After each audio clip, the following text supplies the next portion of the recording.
Hi everyone, it's Coach Beth with Team Arias, and thanks for joining us today. If you want to increase your team member or employee satisfaction, performance, and retention, well, we've got something in store for you today because we're going to focus on developing a high-performance culture for your teams and organizations.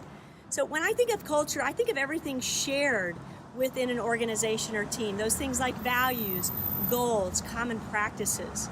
And if you think about culture, the most important thing to me is to understand that culture is a choice. Creating that culture is your choice as a leader. Because if you don't create it, I promise you there's going to be a culture created and it's probably not going to be the one that you want. So with that in mind, why is it important?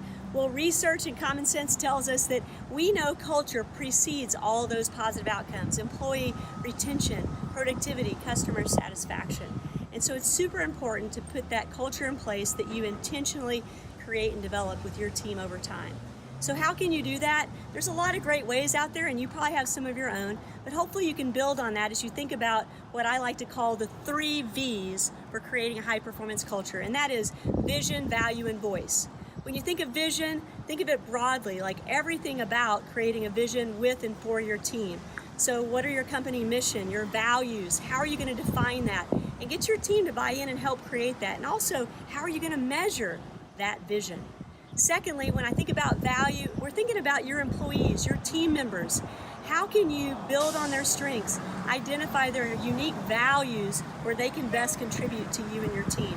And then thirdly, voice. To me, this is all about you as a leader. And having your voice be heard is of course important, but more important is how are you going to get your employees and team members to respectfully share their ideas and feedback with you? And I think that's by making yourself vulnerable, by asking for feedback, by admitting your mistakes.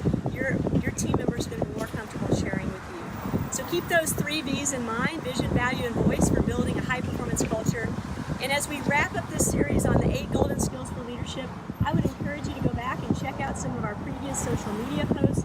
And also, I'm excited to say we're going to have a new free downloadable resource on teamarias.com coming very soon.